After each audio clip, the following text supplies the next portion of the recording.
নমস্কার বন্ধুরা, রাধে রাধে। তো আবার একটা তোমাদের জন্য সকাল সকাল নতুন ব্লগ নিয়ে হাজির হলাম। আশা করি অনেকটাই ভালো লাগবে। তো তোমরা যেখান থেকে আমার ভিডিওটা দেখতেছো অবশ্যই কমেন্টে জানাইও যে মাঘ মাসটা তোমাদের কেমন কাটতেছে। তো পৌষ মাসটা যদিও কুয়াশা ছিল বা মানে হালকা পাতলা একটু ঠান্ডা ঠান্ডা পড়তো, কিন্তু মাঘ মাসটা না বেশি যেমন ঠান্ডা লাগতেছে। তো আজকে হলো মাঘ মাসের মানে দু থেকে কি 3 তারিখ হবে। তো আমার শরীরটা তেমন ভালো না, তাই আমি সঠিকটাও বলতে পারতেছি না।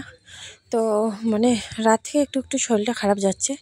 তো সকাল সকাল উঠে গেছি, তার কারণ হচ্ছে ছেলেদের এই যে 6:30 কারো 6টা বাজে প্রাইভেট থাকে। তো ওই যে ভাত গরম করে দিতে লাগে, কারণ আস্তে আস্তে ওদের লেট হয়ে যায়। তাই একটু তাড়াতাড়ি করে উঠে গেছি। উঠে এবার ওদেরকে ভাত তরকারি গরম করে দেওয়ার পালা আমার। তো তারপরে এই যে উঠান বাড়ি ঝাড়টার দেওয়া। তো তার মধ্যে দেখতেছি কুত্তাগুলো দেখো তো এদিকে এসে কেমন লেস লাগতেছে। তো ওদের জীবনগুলো কত অদ্ভুত, তাই না?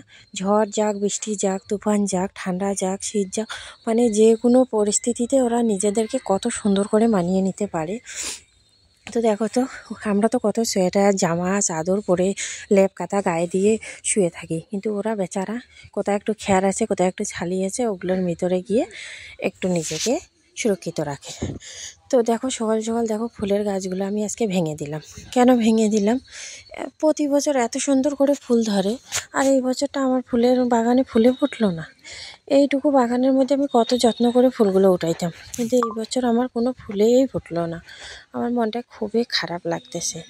তো কি করব, ওই যে পাতাগুলো মরে গেছে, তো ওই পাতাগুলো উঠে উঠে এখন ফেলে দিচ্ছি।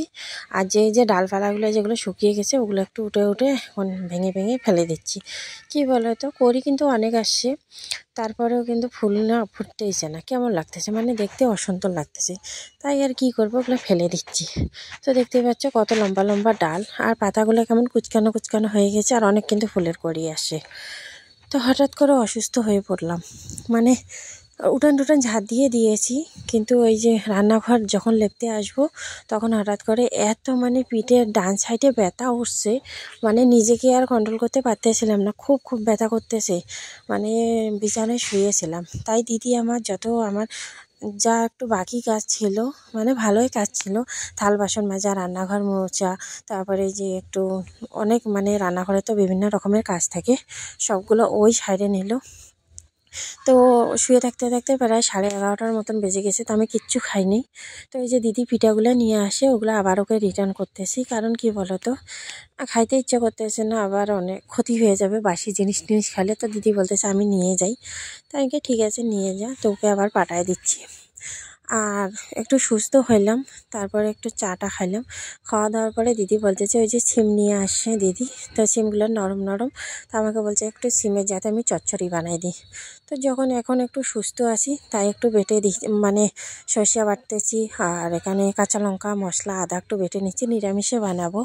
তো আজকে ওরা বাড়ি চলে যাবে, আর বাবাদের বাড়ি থেকে ওদেরকে খবর পাঠাইছে এই কারণে, বাবারা তো আমাদের সরকার থেকে ঘর পেয়েছে।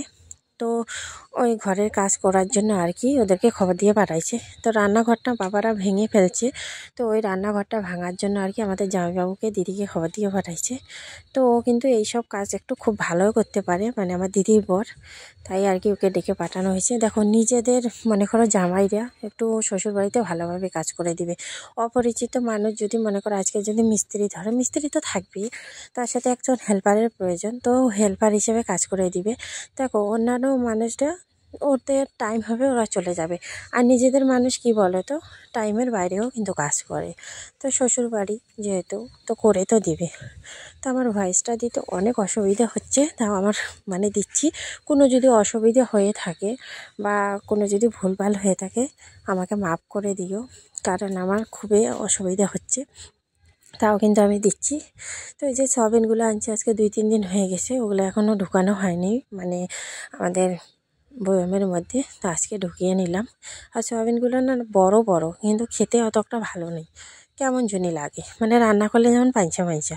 তো গ্যাসটা সব কিছু নোংরা হয়েছিল রান্নাবান্নার পরে। তো আমি কী করলাম, ওগুলো ধুয়ে মুছে সব পরিষ্কার করে নিলাম। কারণ কী বলো তো, রান্নাঘরটা যদি নোংরা হয়ে থাকে না ভালো লাগে না, কেমন একটা জিনিস বিরক্ত বিরক্ত লাগে। আর তার সাথে ওই যে সবজি টবজি নিয়ে আসে, দিদিরাও সিম নিয়ে আসে, অনেক হয়ে গেছে সবজি, তো সব এলোমেলো হয়ে পড়েছিল, তাই একটু ওগুলো গুটিয়ে গাটিয়ে নিচ্ছি। শরীর তো কাটতেছে না, তবুও করার চেষ্টা করতেছি। আর দেখো ঘর দুয়ার গুছিয়ে গাছিয়ে রাখলে কিন্তু খুব সুন্দর লাগে, কিন্তু কী বলো তো, ওই যে সময়ের অভাবে পারি না। তো এখানে চলে আসলাম রান্নাঘরে। আর রান্নাঘরে বিছানাটা আজকে ঝেড়ে নিব, যেহেতু দিদিরা চলে যাবে, তো এলোমেলো হয়েছিল, আজকে ঝাড়ে নিব। তো এখানে কিন্তু ল্যাপ তো সব কিছু নাই, নিচের মধ্যে আমি খ্যাত দিয়ে রাখছি। কি করব বলো তো, মনে করো আমাদের তো তিনটা খাট, একটা খাটের মধ্যেও কিন্তু আমাদের কিন্তু তোষক গদি বলো কিচ্ছু নেই। তো আমি ক্যাতা টাতা বিছায় রাখি, তারপরে ওই যে যেগুলো লেপটেপ গায়ে দিই ওগুলো বিছিয়ে টিছিয়ে রাখলি, খালি খাটের মধ্যে শুইলে না পিঠের মধ্যে ব্যথা করায়। তো তার জন্য এই যে খ্যাল উঠে দিয়েছি, আর খ্যাতটা থাকলে কি একটু নরম নরম লাগে। আর সব থেকে বড় কথা কী বলো তো, গরম লাগে, শীতকালে না গরম লাগে। তো দেখো সব কিছু এলোমেলো হয়ে আসে, তো ওগুলো পরিষ্কার করাচ্ছি। আর দিদিরা এদিকে চলে যাচ্ছে, যখন আসে তখন খুব ভালো লাগে, আর যখন যায় তখন খুব খারাপ লাগে। তো চলে যাওয়ার পরে আমি আবার সন্ধ্যার রান্না বসায় দিলাম। কি বলো তো, বর তো আসবেই, আসার পরে তো খাওয়া দাওয়া করবে, তাই একটু গরম গরম ভাত সবজি দিই। এই শীতের মধ্যে আসে, আবার যদি ঠান্ডা ভাত সবজি খায় খারাপ লাগে না। নিজেরও তো কোথাও থেকে যদি ঠান্ডার মধ্যে এসে যদি আমি ঠান্ডা ভাত সবজি খাই, নিজের থেকেও খারাপ লাগে। আর ওটা পুরুষ মানুষ, ওরা তো আর এত কিছু বুঝে না, তাই না? তো যতই শরীর খারাপ হোক না কেন, যতই যাই কিছু হোক না কেন, তবুও করার চেষ্টা করি। আর এদিকে দেখো রান্না করতে করতে হঠাৎ করে আমার গ্যাসটাও শেষ হয়ে গেল। তো কি করব, চুলার মধ্যে রান্না করে নিলাম।